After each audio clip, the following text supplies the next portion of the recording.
Hello friends, how are you? Welcome to the new episode of the Sunday is Fun Day. बघा आपल्यासाठी अथर्व या ठिकाणी ही एक कोंबडी सोडून गेलेला आहे आणि त्याने एक चॅलेंज दिलेलं आहे की ह्या कोंबडीला झोपून दाखवायचं असतं. बघा चॅलेंज अगदी सोपं आहे की ही जी कोंबडी आहे हिला आपल्याला असं झोपून दाखवायचं आहे. समजा मी हिला असं झोपवून दिलं तर काय होतं बघा, ही कोंबडी पुन्हा उभी राहून जाते. बघा मी पुन्हा तिला झोपवण्याचा प्रयत्न करतो.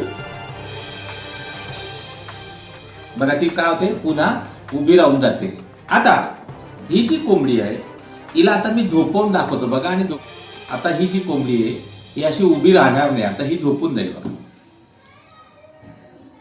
बघा आता तिला उठवलं तरी पण ती उठणार नाही. काय झालं असेल बरं? काय केलं बघा मी की तिच्या डोक्यामध्ये इथे मी एक हा छोटासा लोखंडाचा तुकडा ठेवला होता. सुरुवातीला ही उभी राहत होती अशा पद्धतीने आणि नंतर मी जेव्हा तिच्या डोक्यामध्ये हा असा लोखंडाचा तुकडा घालून दिला तर ही झोपून गेली. कशामुळे झोपली असेल बरं? लक्षात घ्या, आज आपण या मजेदार अशा प्रकारच्या थीमचा विचार करणार आहोत आणि ती थीम आहे सेंटर ऑफ ग्रॅव्हिटी. चला तर मग आपण सेंटर ऑफ ग्रॅव्हिटी काय असेल याचा विचार करूया. बघा सेंटर ऑफ ग्रॅव्हिटी समजून घेण्याच्या आधी आपल्याला सेंटर ऑफ मास म्हणजे काय असतं याचा विचार करावा लागेल. बघा मी या ठिकाणी एक हा बटाटा घेतलेला आहे. तुम्हाला माहिती आहे की कोणताही जो पदार्थ असतो हा वेगवेगळ्या पार्टिकल्स पासून किंवा मॉलिक्युल्स पासून किंवा ऍटम पासून बनलेला असतो आणि प्रत्येकाला स्वतःचं काय असतं, मास असतं.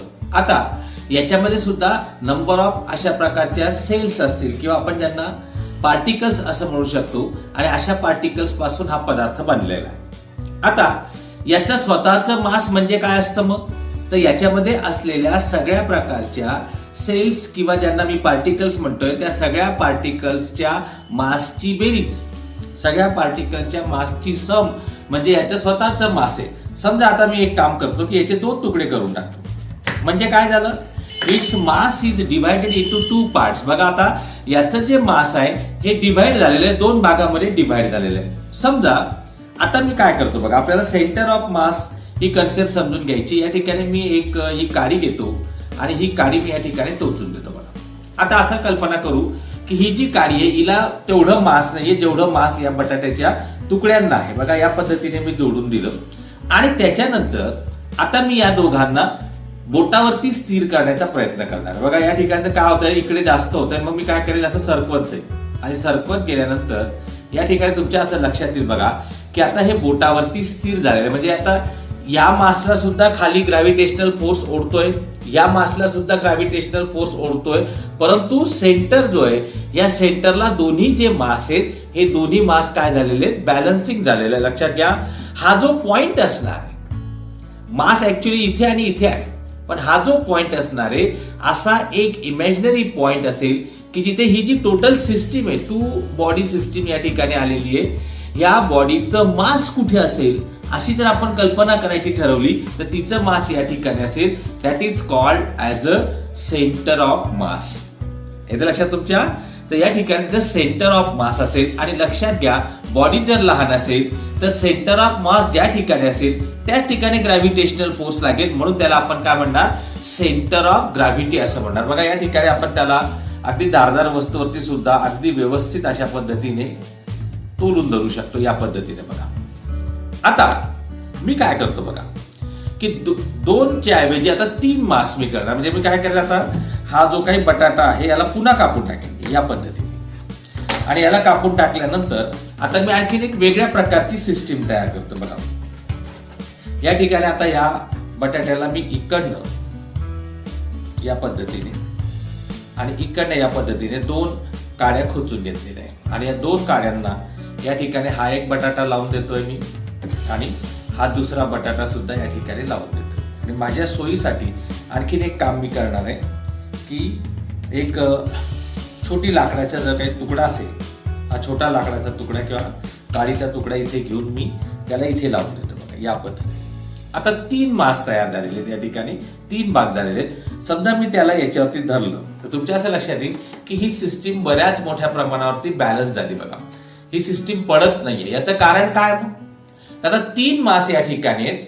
जर आपण विचार केला तर तुमच्या असं लक्षात येईल की साधारणतः M1R1, M2R2 आणि M3R3, R म्हणजे त्याच्यातलं अंतर असतं, यांचा जर आपण विचार केला तर साधारणतः बघा हा एक ट्रायंगल तयार होईल असा, आणि त्याच्या मध्यावरती कुठेतरी काय होईल मग सेंटर ऑफ मास सिस्टीम येईल, आणि सेंटर ऑफ मास सिस्टीमच्या जवळपास हा सेंटर ऑफ ग्रॅव्हिटी पॉइंट असल्यामुळे मी त्याला या पद्धतीने बॅलन्स करू शकतो.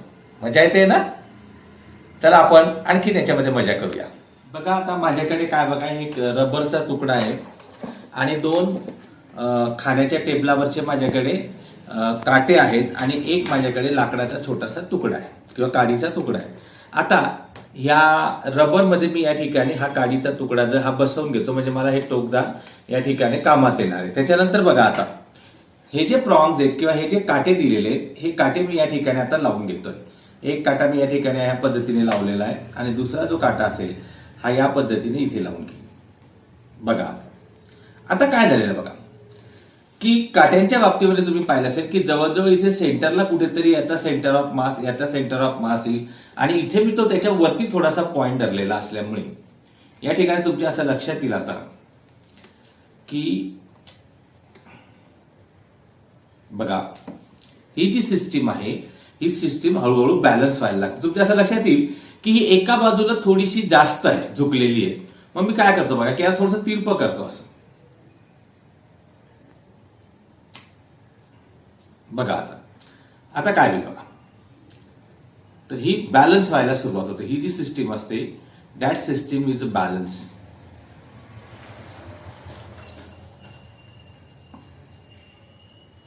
या पद्धतीने, आणि मग आपण जर त्याला हलवलं किंवा मुवमेंट दिली तरी सुद्धा ही सिस्टीम पडत नाही. याचं कारण काय, तर सेंटर ऑफ मासच्या थोड्याशा वरच्या बाजूला मी या ठिकाणी त्याला पकडलेलं आहे. चला अशा प्रकारचं एक वेगळं खेळणं मी तुम्हाला दाखवतो म्हणजे तुम्हाला जास्त मजा येईल. बघा माझ्याकडे हा गरुड आहे. बघा हा गरुड मी पुठ्ठ्यावरती कापून घेतलेला आहे आणि आता या गरुडाची मी तुम्हाला गंमत दाखवतो. बघा हा गरुड जो आहे हा या ठिकाणी मी जर त्याची चोच इथे लावून दिली तर हा गरुड इझिली उभा राहतो आणि मी जर हलवलं या ठिकाणी तरी सुद्धा बघा हा पडत नाही. आता हा का पडत नाही मग लक्षात घ्या, ह्या गरुडाचा जर आपण आकार बघितला तर हा थोडासा फसवा आकार. का फसवा आहे बघा, तुमच्या असं लक्षात येईल की याला दोन पंख आहेत आणि पंख याच्या मानेपेक्षा किंवा चोचेपासून पुष्कळ पुढे निघालेले आहेत. आणि मागच्या बाजूला जर आपण बघितली, खरी गंमत इथे बघा, मागच्या बाजूला वजन वाढावं किंवा त्याचं मास वाढावं म्हणून या ठिकाणी काय केलेलं आहे, दोन वायसर्स लावलेले आहेत. की दोन वायसरमुळे काय होतंय की या ठिकाणी त्याचा जो सेंटर ऑफ मास पॉइंट आहे, हा सेंटर ऑफ मास पॉइंट किंवा सेंटर ऑफ ग्रॅव्हिटी पॉइंट आपण म्हणू, हा चोचेच्या आसपास आल्यामुळे बघा हा जो गरुड आहे हा अतिशय व्यवस्थित आपल्या बोटावरती बॅलन्स होतोय. आता अशा प्रकारचं आणखीन एक खेळणं मी तुम्हाला दाखवतो. बघा हा या ठिकाणी असा बॅलन्स होऊन जातो. बघा अशाच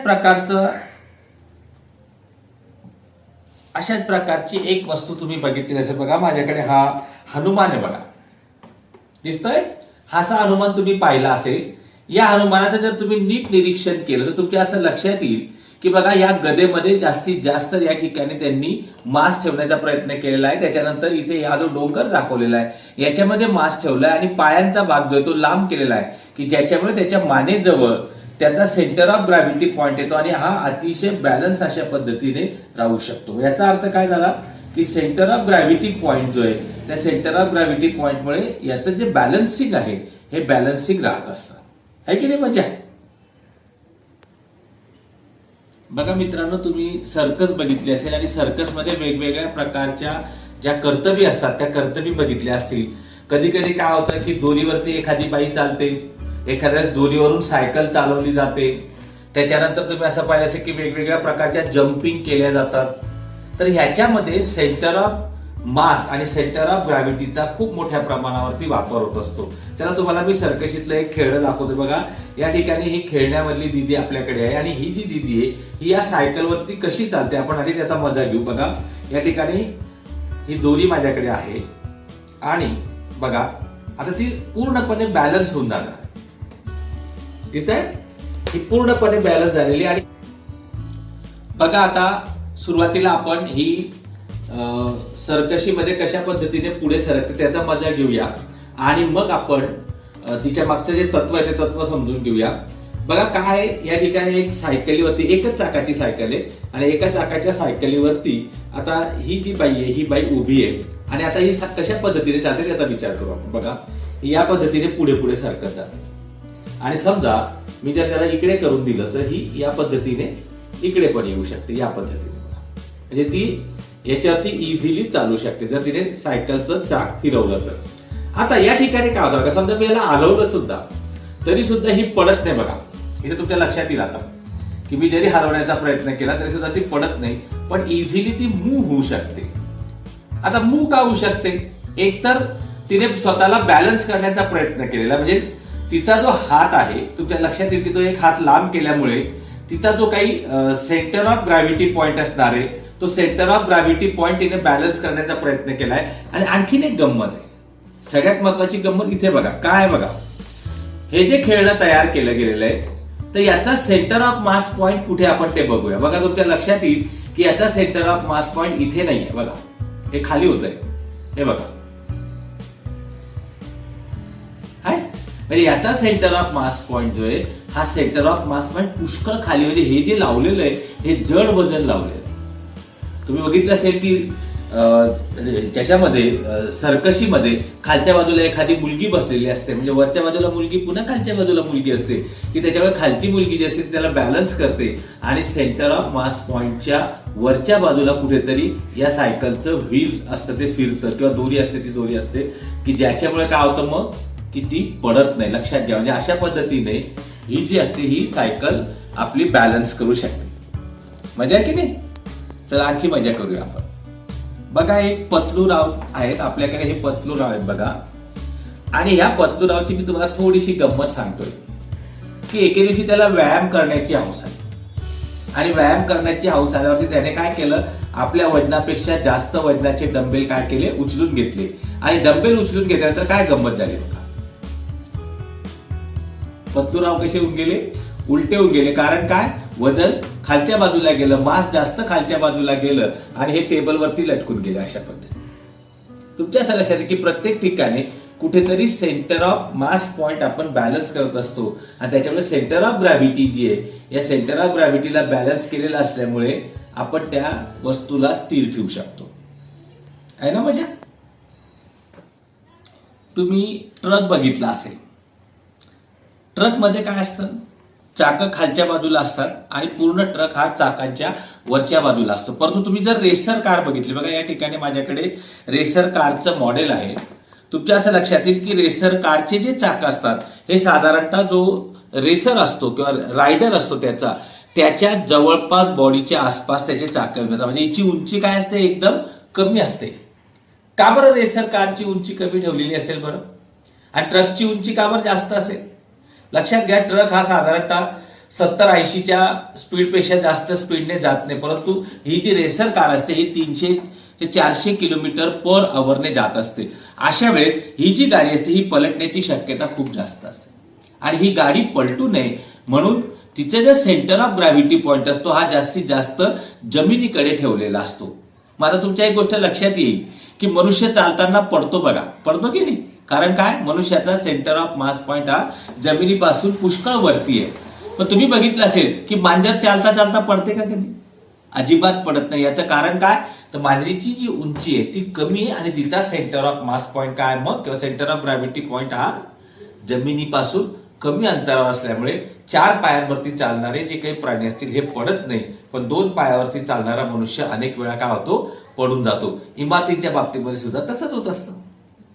चला आपण सेंटर ऑफ ग्रॅव्हिटीवरती बेस असलेलं सीसॉ करणारी मेणबत्ती जी आहे तिचा विचार करूया. बघा या ठिकाणी माझ्याकडे एक मेणबत्ती आहे. अंदाजे मी तिचा सेंटर ऑफ मास पॉइंट घेऊन त्याच्यामध्ये एक सुई ओवून दिलेली, म्हणजे या पद्धतीने ती सुई ओवून दिलेली आहे. तुमच्या लक्षात येईल की ती तितकी परफेक्ट नाहीये पण ठीक आहे. आता मी काय करतो बघा 2 ग्लास या ठिकाणी घेतोय मी आणि 2 ग्लास घेतल्यानंतर या ठिकाणी ती बॅलन्स होते का हे बघायचं. तुमच्या असं लक्षात की साधारणतः तिचं बॅलन्सिंग आहे, थोड्याफार प्रमाणात ती बॅलन्स होते आहे. ही जर होत नसेल तर थोडं मेण आपण काढून घ्यायचं आहे आणि त्याच्यानंतर दोन्ही बाजूला आपण काय करू आता या मेणबत्तीला पेटवून देऊया. बघा या पद्धतीने तुमच्या असं लक्षात येईल की तिचं जे मेण आहे ते मेण आता खाली पडायला लागलेलं आहे.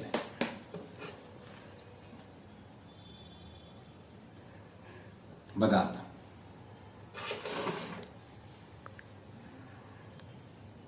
आणि मेन खाली जेव्हा पडतं त्यावेळेस ती आता ऑसिलेट व्हायला लागलेली.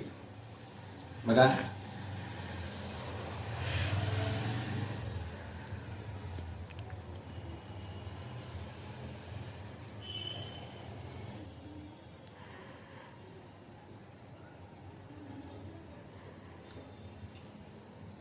या पद्धतीने. आता काय होतं बघा, या ठिकाणी आपण तिचा जो सेंटर ऑफ मास पॉइंट होता तो परफेक्ट ठेवलेला होता. जसजसं या ठिकाणाहून मेण पडतंय म्हणजे मेणबत्ती वितळते तसतसं काय होतं, अनबॅलन्सिंग होतं आणि मग ती इकडच्या बाजूला झुकते. इकडे झुकली की इकडचंही मेण थोडंसं पडतं, पुन्हा इकडचा भाग थोडासा जास्त होतो आणि अशा पद्धतीने हा जो भाग आहे हा सतत कमी जास्त होत राहतो आणि तिचं जे ऑसिलेशन आहे ते ऑसिलेशन आपल्याला दिसतं. म्हणजे ज्या पद्धतीने आपण सीसॉची फळी असते त्याच्यावरती मुलं खेळतात तशा पद्धतीने बघा या ठिकाणी आपल्याला कॅन्डल जी आहे त्या कॅन्डलचं ऑसिलेशन होताना दिसतंय. मजा येते की नाही?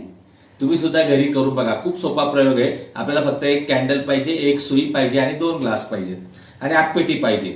तर अशा पद्धतीने आपण ऑसिलेशन करू शकतो. बघा आता ते ऑसिलेशन जे आहे त्याची अँप्लिट्यूड वाढलेली आहे. आता जास्त प्रमाणामध्ये त्या ठिकाणी ऑसिलेशन्स होतात आहेत. बघा म्हणजे येते ना, करून बघा तुम्ही सुद्धा. बघा या ठिकाणी मी एक खेळणं तयार केलेलं आहे. बघा काय, माझ्याकडे एक पेन्सिल आहे, त्याला हा तार बांधलेला आहे आणि या ठिकाणी हा एक नट आहे. आता याचा जो अँगल आहे हा असा मी ऍडजस्ट केलेला आहे की माझ्या बोटावरती ही पेन्सिल उभी राहू शकते. बघा आता तुमच्या सहज लक्षात येईल की पेन्सिल पेक्षा या नट जो आहे, ह्या नटचं मास जास्त आहे, त्याच्यामुळे सेंटर ऑफ ग्रॅव्हिटी पॉइंट जो आहे हा बराचसा खाली आलेला आहे आणि खाली आलेला असल्यामुळे सहजपणे आपल्या बोटावरती ही पेन्सिल जी असते ही पेन्सिल रेस्ट होऊ शकते किंवा मी या पट्टीवरती हिला रेस्ट करतोय. बघा या पद्धतीने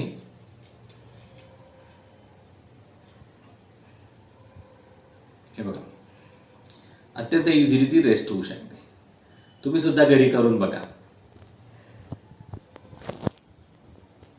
चला आता आपण सेंटर ऑफ ग्रॅव्हिटीची एक आणखीन मजा बघूया. माझ्याकडे काय बघा, एक पाईप आहे, हा 2 इंची पाईप आहे पीव्हीसी. याला या ठिकाणी 2 होल पाडलेले आहेत की ज्याच्यामध्ये ह्या ज्या बॉटल्स आहेत या इझिली जाऊ शकतील अशा पद्धतीने. त्याच्यानंतर सगळ्यात महत्वाचं म्हणजे याच्या एका टोकाला 45चा अँगल होईल या पद्धतीने कट दिलेला आहे.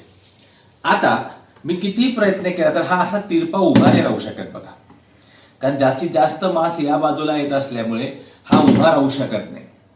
बघा आता हा कसा उभा राहील आपण त्याची गंमत बघूया. आता मी काय करतोय बघा, या ठिकाणी ही जी बॉटल आहे ही मी एका या होलमध्ये ठेवतोय या पद्धतीने आणि दुसरी बॉटल जी ती या होलमध्ये ठेवतोय.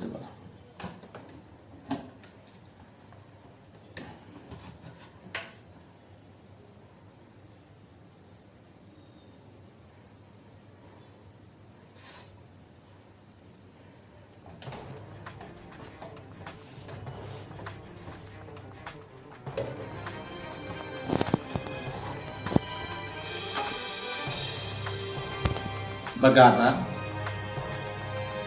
आता मी याला सोडतोय. बघा काय गंमत होते बघू है ना. काय झालं आता, हा जो पाईप आहे हा पाईप 45 अंशाच्या डिग्रीमध्ये सुद्धा उभा राहून गेला. याचं कारण काय असेल मग, सेंटर ऑफ ग्रॅव्हिटी पॉईंट कुठे असेल लक्षात आलं ना. मजा येते की नाही? तुम्ही सुद्धा हा प्रयोग घरी करून बघा आणि आमचा जो कार्यक्रम आहे संडे हा बघत राहा. पुन्हा भेटूया आपण पुढच्या भागामध्ये.